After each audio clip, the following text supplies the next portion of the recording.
सो beach facing apartment, अब आप लोग भी अगर मुंबई में सर्च कर रहे हो तो आज आप लोगों के लिए लिस्टेड ब्रांड, एक ब्रांडेड डेवलपर जो कि सनटेक रियलिटी डेवलपर रहने वाले हैं, इनका एक प्रोजेक्ट है सनटेक बीच रेजिडेंसी, जो बीच से मात्र 700 मीटर की डिस्टेंस पे इनका प्रोजेक्ट ये रहता है। दूसरा, ये जो लोकेशन है ये वसई लोकेशन है, एंड ये वाली लोकेशन पूरा कोस्टल रोड जो है, जैसे जूहू, वर्सोवा, अंधेरी, बैंड्रा जैसे ये आते हैं कोस्टल पे, वैसे ही वर्सोवा आएगा। वर्सोवा के बाद में आपका वसई आ जाता है। आप जैसे ही घूम के जाते हो वही कोस्टल हाईवे जो है, जो गोवा तक जा रहा है, मुंबई से गोवा तक, वही कोस्टल हाईवे से आपका प्रोजेक्ट ये रहेगा।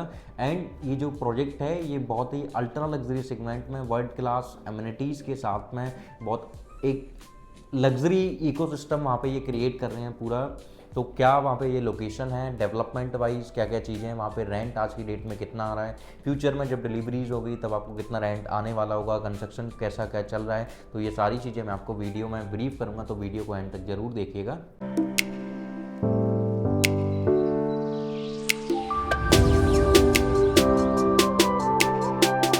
So hello investors, my name is Mohan Tripathi. I hope आप बहुत अच्छे होंगे। सो आज फिर आप लोगों के लिए एक ऐसा प्रोजेक्ट, एक ऐसे लिस्टेड डेवलपर का जिनकी पहले जो डिलीवरीज़ हैं मुंबई के अंदर वो ऐसी डिलीवरीज़ हैं जिसमें बड़े बड़े सुपरस्टार्स, बड़ी बड़ी कंपनीज़ के सीईओ वो लोग रहते हैं। शिल्पा शेट्टी जैसे एक्टर, उनके अपार्टमेंट में उन्होंने लिया हुआ है। अक्षय कुमार जैसे एक्टर्स ने उनको अपार्टमेंट में इन्वेस्टमेंट की हुई है।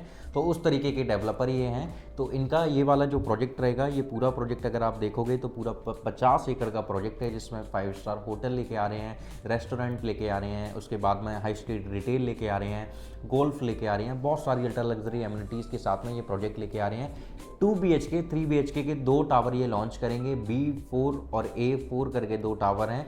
B4 वाला टावर जो है उस टावर में आपको 2 BHK मिलेगा, जिसके सारे जितने भी अपार्टमेंट होंगे उन सभी अपार्टमेंट के फेसिंग सी फेसिंग रहने वाला है। A4 वाला टावर अगर आप देखोगे तो A4 वाले टावर्स में हाई राइज में जितने भी आप जाओगे तो मतलब कि 10-12 फ्लोर के ऊपर वाले जितने भी होंगे अपार्टमेंट, उन अपार्टमेंट से आपको सी फेसिंग आपको अपार्टमेंट मिल जाएंगे। वहाँ उसमें A4 वाली में 3 BHK देखने को मिलेगा। साइज़ 604 स्क्वायर फीट से लेके 1184 स्क्वायर फीट तक के साइज़ मिलेंगे। ऑल इन बॉक्स प्राइस की अगर मैं बात करूँ तो 1 करोड़ 10 लाख रुपए से स्टार्ट हो जाता है। 2 करोड़ 50 लाख रुपए तक आपकी इन्वेस्टमेंट इसमें जाएगी।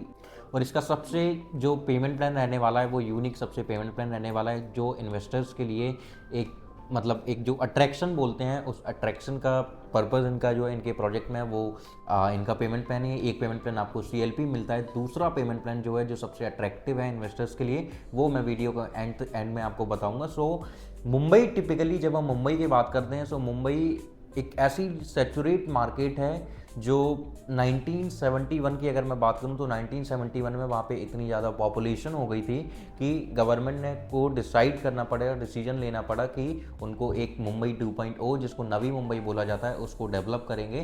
क्योंकि मुंबई के साथ में एक सबसे बड़ी प्रॉब्लम है कि मुंबई 3 साइड से अरबियन सी से घिरा हुआ है और मुंबई के पास में कोई भी लोकेशन नहीं है एक्सपेंशन पार्ट करने के लिए।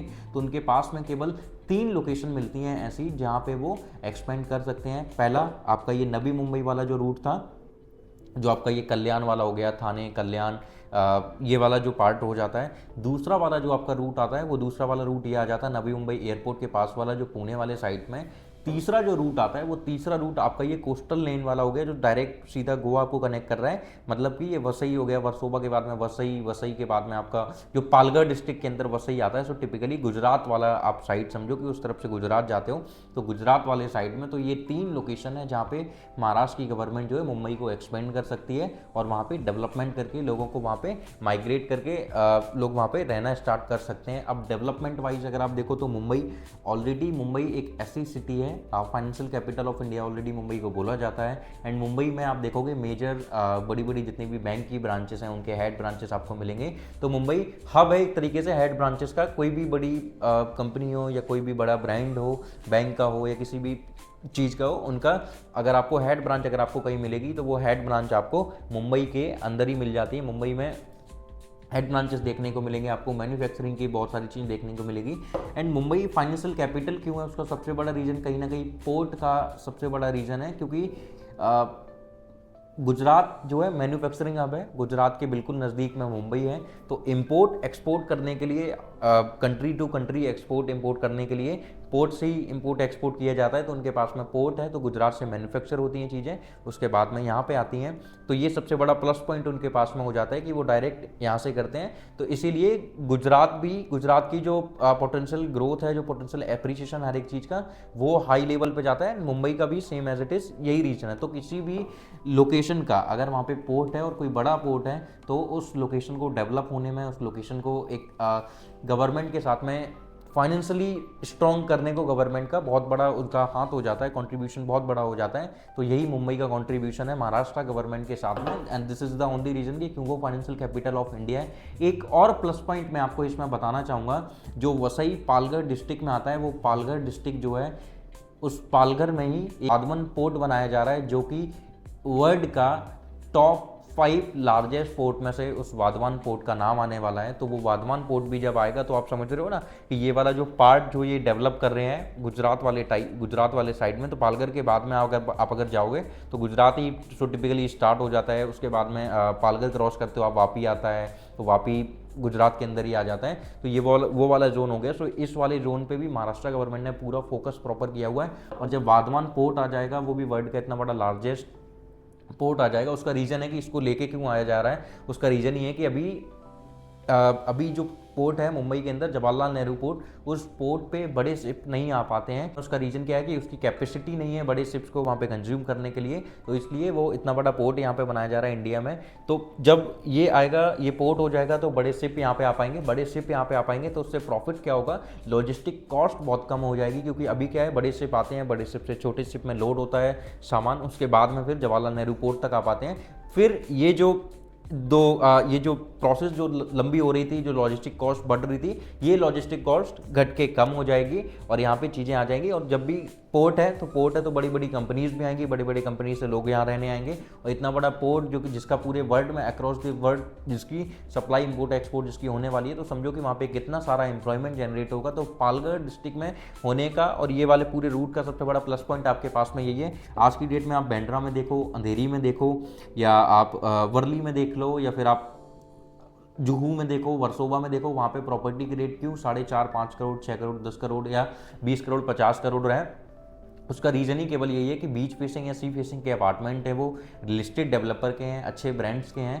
तो यही आज की डेट में आपको ये लोकेशन ऐसी लगती होगी कि मतलब लोग रहते हैं बट उतनी ज़्यादा डेवलपमेंट नहीं है, बहुत ज़्यादा मतलब वो जो बोलते हैं, जो एक लोकेशन होती है जैसे साउथ बॉम्बे है, तो वो वाली वाइब नहीं आती है। बट वो वाइब एक्चुअली में आपको आएगी कब, जब हम 5 साल बाद या 10 साल बाद, जब हम ये सारी डेवलपमेंट होने के बाद में जो एक स्किलफुल वाले जो लोग आ जाएंगे वहाँ पे, जो हाई प्रोफेशन वाले लोग जब रहना पसंद करेंगे, तो उनको, जब भी आप कोई लाइफस्टाइल से बिलोंग करते हो, तो आप एक लाइफस्टाइल वाले अच्छे डेवलपर को ही या ऑर्गेनाइज्ड डेवलपर को आप चूज़ करते हो। क्योंकि इनका जो प्रोजेक्ट है वर्ल्ड क्लास एमिनिटीज़ के साथ में है, जहाँ हर एक सारी एमिनिटीज़ आपको मिलने वाली हैं 50 एकड़ में, और 5 स्टार होटल भी आपकी सोसाइटी में होगा।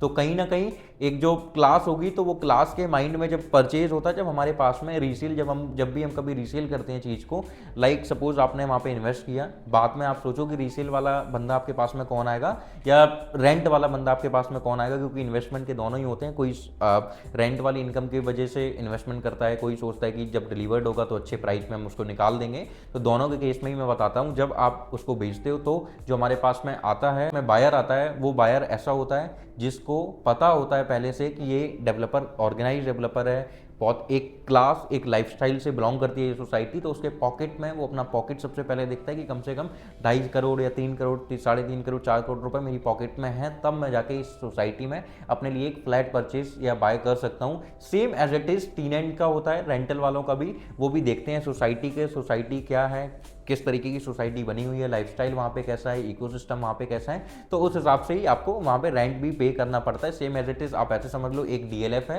या डीएलएफ के पास में एक लोकल डेवलपर है, तो डीएलएफ वहाँ पे 2 BHK का 70,000 या 80,000 ले रहा होगा, सेम लोकल डेवलपर वहीं पे आपको 15,000 रुपए आपको महीने का रेंट आप वहाँ पे दे रहे होगे। तो यही फर्क आ जाता है एक क्लास में और एक नॉन क्लास वाली चीज़ों में।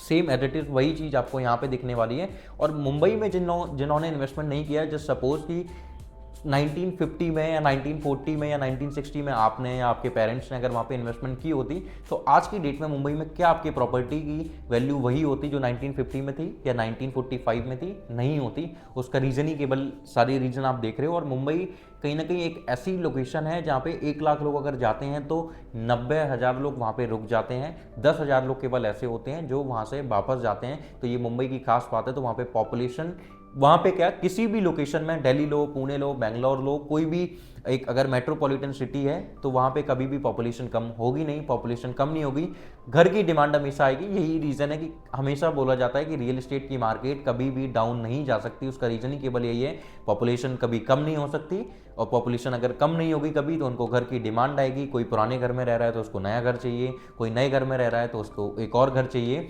तो ये सारी चीज़ें ये हमेशा चलती रहेंगी। तो कहीं ना कहीं आप देखो कि हर एक जगह से आप बैंक में एफडी कराओ, इंश्योरेंस में या किसी भी चीज़ में आप लगाते हो पैसा, स्टॉक वगैरह में लगा हुआ पैसा, तो ये रियल एस्टेट का सबसे बड़ा प्रॉफिटेबल चीज़ यही होती है कि आप 5 साल 10 साल के लिए आप प्रॉपर्टी में जब पैसा छोड़ देते हो तो शायद आपने कभी ना सोचा हो वो ग्रोथ आपको जो है यहाँ रियल एस्टेट की मार्केट में आपको इन्वेस्टमेंट करके मिलती है। Same as it is rental. Mumbai में आप कोई भी नॉन क्लास या किसी भी बहुत लोकल डेवलपर जिसको केवल वहीं पे टाउन वाले लोकेशन में या उस जोन के लोग ही केवल जानते हैं, वो लोग भी मिनिमम 15 से 20,000 रुपये रेंट 1 BHK का लेते हैं। ये मुंबई की सच्चाई है, ये मुंबई का ट्रू है।